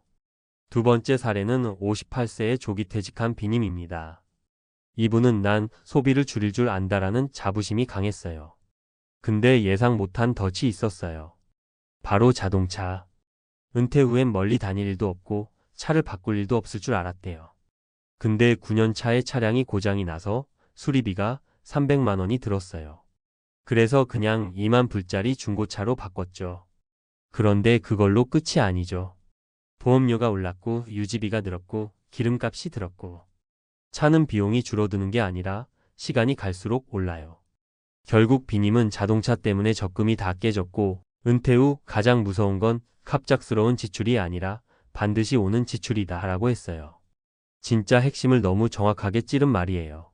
세 번째 사례는 신임 65세입니다. 이분은 자녀에게 돈을 준 적도 거의 없었고 큰 지출도 없었어요. 근데 퇴직 후 10년 차에 병원 비용이 터졌어요. 의료비가 아니고요. 간단히 말하면 나이 들어 어쩔 수 없이 받아야 하는 정기 검진 비용이었어요. 이게 연간 15만 200씩 들어갔어요. 정상 범위 안에 있기 위해서 표면적으로는 건강한데도 꾸준히 돈을 내야 하는 거죠. 이게 고정비에 붙으니까 월 평균 지출이 40만 원이 뛰어 올라 버린 거예요. 신임은 이렇게 말했습니다. 병원비가 아니라 건강을 유지하기 위한 비용이 노후를 찢어 놓는다. 이 세 사례를 보면 공통점이 하나 있어요. 본인은 절대 낭비 안 한다고 생각했는데 고정비가 조금씩 올라가며 노후를 조용히 파괴한 거죠. 그리고 그게 모두 퇴직 후 10년 차. 딱 그 시점에 폭발합니다. 여러분, 은퇴 후에 가장 위험한 건 이런 겁니다. 돈을 많이 쓰는 게 아니라 나는 아껴 쓰고 있다는 착각 속에서 돈이 새고 있다는 사실이에요. 돈은 우리가 모르는 사이에 특히 은퇴 후 710년 차부터 기어코 본색을 드러냅니다. 주변 은퇴자들 이야기를 들어보면요. 결국 이 말을 다들 해요. 버틸 줄 알았다. 그런데 고정비 앞에서는 누구도 예외가 아니었다. 자, 그럼 우리는 어떻게 해야 할까요? 답은 생각보다 단순합니다. 은퇴 직후부터 줄이는 법을 배우는 게 아니라 고정비를 구조적으로 없애는 방식을 준비해야 해요. 월세, 차량, 보험, 생활구조, 집 규모, 의료비 관리 시스템. 이걸 은퇴 전에 명확하게 정돈해야 10년 뒤에 웃을 수 있습니다. 만약 지금 이 글을 보고 계시다면 당신은 이미 90%는 이 함정에서 벗어난 겁니다. 왜냐하면 대부분의 은퇴자들은 문제의 존재를 깨닫지도 못한 채 10년을 흘려보내거든요. 근데 지금이라도 알았다면 늦지 않았습니다. 고정비를 줄이는 작은 노력 하나가 노후 20년을 지켜줄 수도 있어요. 은퇴는 돈을 늦게 쓰는 게임이 아니라 돈이 새는 구멍을 빨리 막는 게임입니다. 그리고 그 게임의 승패는 퇴직 후 10년 안에 결정됩니다. 그리고요, 제가 수많은 은퇴자분들 상담을 하면서 느낀 게 있어요. 정말 무섭게도 노후 파괴는 어느 날 갑자기 큰 사건으로 오지 않아요. 천천히 조용히 눈치 못 채게 다가옵니다. 그래서 더 위험한 거예요. 폭탄처럼 터지기 전에 미리 소리를 내주면 오히려 다행인데 이건요. 발소리도 안 들립니다. 그리고 10년이 지난 어느 날 통장을 열어본 순간 그제야 알아요. 내가 왜 이렇게 없지? 이게 제일 공포스럽습니다. 은퇴자분들이 가장 많이 후회하는 말이 뭔지 아세요? 내가 그때 조금만 더 줄였어도 이렇게까지 되진 않았을 텐데. 근데요, 이미 10년이 지나버리면 줄이는 것도 마음대로 안 돼요. 나이 들어 줄일 수 있는 건 체력뿐, 생활비는 잘 안 줄어요. 몸이 불편해지면 편의성이 필요하죠. 더 가까운 병원, 더 가까운 마트, 더 안전한 집. 그게 다 돈이에요. 나이가 들수록 씀씀이가 줄어드는 게 아니라 오히려 살기 위해 써야 하는 돈이 늘어나요. 그리고 또 하나. 은퇴한 시점엔 인간관계가 자연스럽게 좁아지죠. 나도 모르게 집에 있는 시간이 늘어나고 만나는 사람은 줄고 취미생활도 비용 때문에 점점 줄어듭니다. 그런데 아이러니하게도 이 혼자 있는 시간이 고정비를 더 폭발시키는 경우가 많아요. 왜냐면요, 외로움이 소비를 부르거든요. 작은 사치 하나, 커피 한 잔, 손주 용돈, 소소한 선물, 편안함을 위한 구독 서비스. 이런 게 눈에 안 띄게 고정비에 붙어요. 은퇴자분들이 가장 많이 하시는 말이 이거예요. 나 나쁜데 쓴 적 없다니. 근데 남아있는 돈이 없더라. 진짜 문제는요, 이게 어느 집, 어느 가정이든 똑같이 일어난다는 겁니다. 부자든 서민이든, 도시든 시골이든, 미국이든 한국이든, 수입이 줄어드는 은퇴 후에는 지출 구조가 곧 인생의 구조가 돼요. 생활비 설계를 잘한 사람은 편안한 노후를 누리고 설계를 못한 사람은 하루하루 돈 걱정이 삶의 중심이 돼요. 경제 스트레스가 건강도 망가뜨리고 관계도 망가뜨리고 마음도 피폐해지게 만들죠. 그래서 결국 은퇴 후 10년을 버티는 사람과 무너지는 사람의 차이는 얼마를 벌었는지가 아니라 얼마짜리 구조로 살고 있느냐입니다. 진짜 부자는 지출을 통제하는 사람이지 돈이 많은 사람이 아니에요. 여러분도 지금 딱 한 가지만 기억하시면 됩니다. 은퇴 후 돈이 사라지는 건 당신이 많이 쓴 게 아니라 구조가 당신을 꾸준히 잡아먹기 때문이라는 것. 그 구조를 바꾸는 게 바로 노후 생존 전략이에요. 여러분, 여행 이야기만 나오면 괜히 설레잖아요. 비행기 표만 잡아도 기분이 달라지고 은퇴하고 나면 이제야 좀 나도 살아보자 이런 마음도 들고요. 그런데 혹시 아세요? 요즘 상담 오시는 은퇴자분들 중에 여행 한번 잘못 갔다 노후가 송두리째 흔들린 분들 정말 많다는 거요. 그냥 기분 전환하러 떠난 여행이었는데 돌아오고 나서 뒤늦게 알게 됩니다. 내가 그때 왜 그랬지? 이게 이렇게 큰 금액이었어? 이렇게 손 떨리며 고백하시는 분들 너무 많습니다. 사실 여행 자체가 문제가 아니에요. 문제는 우리가 은퇴 후에 돈을 쓸 때 한 번뿐인 인생이고 지금 아니면 언제 즐기나 하는 마음과 평생 고생했으니 이 정도는 괜찮겠지 하는 감정이 우리 스스로를 속여버리는 순간입니다. 은퇴자분들이 여행으로 무너지는 건 돈을 몰라서가 아니라 감정에 밀려서 그래요.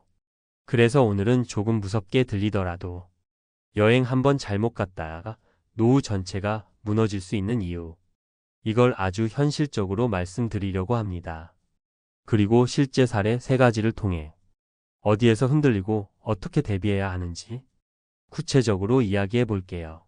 솔직히 말하면 여행 비용은 우리가 생각하는 것보다 훨씬 크고 훨씬 빠르게 셉니다. 특히 은퇴 후 여행은 비용 구조가 아예 달라져요. 젊을 때처럼 호스텔 다니고 새벽 비행기 타고 몸으로 버티는 여행이 아니잖아요. 몸이 피곤하면 더 편한 옵션을 고르게 되고 시간이 많으니 여행 기간은 자연스럽게 길어지고 체력 때문에 중간중간 휴식 시간을 넣다 보면 숙박비, 식비, 이동비가 기하급수적으로 늘어납니다. 그리고 더 큰 문제는 우리가 은퇴한 뒤엔 이 지출을 다시 채울 월급이 없다는 것이에요. 한번 쓰면 끝입니다. 구멍난 자리는 자동으로 채워지지 않아요. 예를 들어 볼게요. 많은 분들이 은퇴하고 떠나는 유럽 여행 2주가 보통 부부 기준 최소 1천만 원에서 2천만 원이 듭니다. 하지만 실제로 다녀오신 분들은 이렇게 말하십니다. 아니, 우리는 1천만 원이면 충분할 줄 알았어요. 근데 막상 가보니 2천만 원이 나가더라고요. 환율, 물가, 일정, 식비, 교통. 변수투성이죠. 문제는 이 여행을 한번 해보고 끝내자가 아니라 앞으로 1년에 한 번은 가자로 이어진다는 거예요. 그 순간부터 계산이 완전히 바뀝니다. 연 2천만 원씩 여행을 해버리면 5년이면 1억, 10년이면 2억입니다. 여러분의 노후 자금 감당 가능하신가요? 여기서부터 진짜 공포가 시작됩니다. 여행 자체가 행복을 주는 건 맞아요. 하지만 느낌으로 소비하고 계획 없이 떠나는 여행은 생각보다 더 잔인하게 노후 자금을 깎아먹습니다. 자, 이제 실제 사례 3가지를 말씀드릴게요. 이걸 보시면 왜 어떤 분들이 여행만 안 갔어도 노후가 이렇게 힘들진 않았을 텐데 하는지 이해하실 거예요. 먼저 첫 번째 사례예요. LA에서 은퇴하고 한국으로 귀국한 지 3년 되신 한인분 이야기인데요. 평생 일만 하다가 은퇴하자마자 마음이 풀려서 우리도 이제 좀 살아보자 하고 아시아 여행을 다니기 시작하셨어요. 처음엔 일본 5박 6일 정도였어요. 괜찮았죠. 근데 여행이 재밌으니까 그 다음은 대만, 그 다음은 베트남, 말레이시아. 6개월에 한 번씩 꾸준히 떠났습니다. 문제는 이분이 예약할 때마다 에이 이 정도는 괜찮지 하고 조금 더 좋은 호텔, 조금 더 편한 이동을 계속 선택하셨다는 거예요. 그러다 어느 순간 통장을 보니 예상보다 5천만 원이 빠져 있었습니다. 그때부터 불안감이 몰려왔다고 해요. 내가 이 돈을 다시 벌 수 있는 것도 아니고 이게 10년 지속되면 어떡하지? 그제서야 여행을 멈췄지만 이미 늦었죠. 지금은 지출을 거의 못하는 수준으로 자제하고 계세요. 여행을 즐기고 싶어 갔다가 그 후유증 때문에 일상의 작은 소비조차 불안해진 겁니다. 두 번째 사례는 좀 더 극적입니다. 뉴욕 사시는 60대 부부 이야기예요. 평생 모은 돈으로 은퇴 후 유럽 한 달 살기를 꿈꿨습니다. 문제는 이분들이 여행 중 쓰는 돈에 거의 감각이 없었다는 거예요. 해외에서 생활하다 보면 식비, 교통비, 관광비가 그 나라 물가 기준으로 올라가잖아요. 유럽 한 달 살기라고 해서 한국에서 사는 것처럼 지출되는 게 아니에요. 오히려 훨씬 커요. 그런데 이 부부는 은퇴 첫 여행이니까 아끼면 안 되지라고 생각해서 숙소, 식당, 교통 전부를 중상급 옵션으로 선택했습니다. 그리고 유럽 물가라는 함정이 있었죠. 한 달 살기 비용이 부부 기준으로 약 3천에서 4천만 원까지 올라가 버린 겁니다. 돌아와서 그 지출을 본 순간 남편분은 실제로 손이 떨렸다고 하셨어요. 이 정도면 그냥 1년 생활비를 여행에 쓴 건데 우리가 제정신이었나? 그 뒤로 이분들은 여행을 끊어버렸습니다. 그걸 계기로 은퇴 자산을 다시 계산해보니 유럽 한 달 살기를 한 번 더 하려면 은퇴 자금 유지 기간이 78년이나 줄어든다는 걸 알았기 때문이에요. 세 번째 사례는 미국에서 은퇴하신 70대 어르신 이야기예요. 이분은 평생 여행을 못 해본 게 한이 됐다고 했어요. 그래서 은퇴하자마자 세계 일주 크루즈에 신청했습니다. 요즘 3개월에서 6개월 코스로 도는 세계 일주 크루즈가 인기 많잖아요. 그런데 문제는 가격이 진짜 무시무시합니다. 기본 옵션만 해도 1인당 2천만 원에서 4천만 원이고 좋은 방으로 가면 1인 8천만 원, 부부면 1억이 넘어요. 이분은 통 크게 한 번뿐인 인생이다 하고 고급 객실을 선택했고 부부 기준 약 1억 2천만 원을 결제했습니다. 그때는 아무렇지 않았대요. 평생 한 번인데 뭐 싶었대요. 그런데 돌아오고 나서 의료비, 생활비, 자녀 지원, 예기치 못한 지출이 펼쳐지니까 그때 쓴 1억 2천만 원이 너무 크게 느껴졌다고 했습니다. 우리가 왜 그때 그런 결정을 했을까? 10년만 뒤로 돌릴 수 있어도 절대 안 했을 텐데. 지금은 노후 자금이 부족해져 생활비 대부분을 자녀에게 의존하고 계세요. 여행은 남았지만 삶의 여유는 사라졌다고 하셨습니다. 이 세 가지 사례가 공통적으로 말하는 건 하나예요. 여행 자체가 문제가 아니라 노후 자금을 감당하지 못하는 규모로 감정 소비를 했다는 것입니다. 여행은 순간의 행복을 줘요. 그건 분명해요. 하지만 여행은 단 한 번으로 끝나지 않아요. 반복됩니다. 그리고 그 반복이 누적되면 노후 자금을 가장 빠르게 갉아먹는 지출이 됩니다. 은퇴 후엔 잃은 돈을 다시 벌 수가 없어요. 극단적으로 말하면 여행비는 곧 노후 생존 기간을 깎아먹는 비용입니다. 5천만 원을 쓰면 노후 3년이 줄고 1억을 쓰면 노후 67년이 줄 수도 있어요. 그래서 저는 항상 이렇게 말씀드려요. 여행은 하셔도 됩니다. 하지만 여행비는 감정이 아니라 숫자로 결정해야 합니다. 내가 지금 쓰는 돈이 내 남은 노후 기간을 얼마나 당기는지 그 계산을 하고 가야 해요. 여행이 즐거워야지. 돌아와서 공포가 되면 안 되잖아요. 마음껏 누리는 여행이 아니라 내 삶을 지켜주는 여행이 되려면 꼭 기억하셔야 합니다. 여행비는 내가 벌 수 없는 돈이라는 사실. 이 한 문장만 마음에 새겨도 노후는 훨씬 더 안전해질 거예요. 그리고요, 여행으로 무너진 분들 이야기를 듣다 보면 공통적으로 나오는 말이 하나 있어요. 그때는 아무도 말려주지 않았다라는 말입니다. 진짜 아이러니하죠. 살면서 집을 살 때는 주변에서 의견을 묻고, 차를 살 때도 친구들한테 물어보고, 보험 하나 가입할 때도 리뷰 찾아보고 비교하고 그러잖아요. 근데 은퇴하고 떠나는 여행은 이상하게도 그냥 감정 하나로 결정해버립니다. 왜냐면 이 나이가 되면 우리 마음속에 쌓인 외침이 하나 있어요. 나도 이제 좀 누리고 살자. 평생 참고 살았는데 이 정도는 괜찮잖아. 이 감정이 한번 올라오면요, 이성을 이겨버립니다. 근데 여러분, 노후는 감정으로 버티는 게 아니에요. 노후는 진짜 현실 그 자체예요. 숫자, 의료비, 주거비, 예기치 못한 사고, 노후 돌발 지출. 이게 감정보다 훨씬 강합니다. 그래서 여행을 가더라도 이 감정과 현실의 사이에 안전장치가 있어야 해요. 안전장치가 뭐냐면 하나도 어렵지 않아요. 딱 이거 하나만 먼저 해보시면 돼요. 여행비 상한선을 정해놓고 절대 넘지 않는 것. 돈이 얼마 있는지보다 더 중요한 게 쓸 수 있는 한도를 정해놓는 거예요. 이게 없는 은퇴자분들은 거의 예외 없이 여행에서 과소비를 해요. 내가 지금 1억이 있든 5억이 있든 지금 이 여행에 얼마까지 쓸 수 있는가가 명확해야 합니다. 왜냐면 사람 마음은요, 해외만 나가면 크게 흔들립니다. 여행지의 분위기, 주변 사람들의 소비 패턴, 물가, 감정. 그 모든 게 나를 자극하거든요. 그래서 상한선을 정해놓지 않으면 여행이 끝나고 돌아오자마자 후회가 밀려오고 그때부터 불안이 시작돼요. 그리고 두 번째 안전장치는 진짜 현실적인 부분인데요. 여행을 가기 전 반드시 여행 후 시나리오를 미리 계산해 보는 겁니다. 많은 분들이 여행 가는 시점의 감정만 생각하지. 돌아와서 1년 뒤, 3년 뒤, 5년 뒤 내 자산이 어떻게 줄어드는지 전혀 계산을 안 해요. 예를 들어, 이 여행에 2천만 원 쓰면 남은 자산으로 앞으로 15년 버틸 수 있나? 이 여행을 1년에 한 번 반복하면 5년 뒤 내 통장 잔액은 어떻게 되나? 여행 가기 전에 생활비료비를 다 반영했을 때 실제 남는 돈은 얼마인가? 이걸 계산해 보면요, 마음이 깜짝 놀랍니다. 거기서 대부분 깨달아요. 아, 내가 감정에 너무 끌려 있었네. 그리고 마지막으로 하나 더 말씀드릴게요. 여행은요, 멀리 가야 행복한 게 아니에요. 사람들은 은퇴하고 나면 유럽, 미국 크루즈처럼 크고 멋진 여행을 해야 의미 있다고 착각하거든요.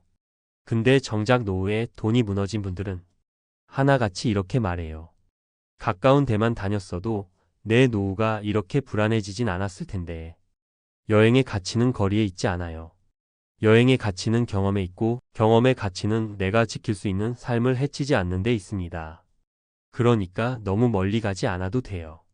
커피 사들고 바닷가 한번 다녀오는 것도 여행이고 근처 도시에서 1박 하는 것도 여행이고 집 근처 공원을 한 바퀴 돌고 하루를 다르게 보내는 것도 여행이에요.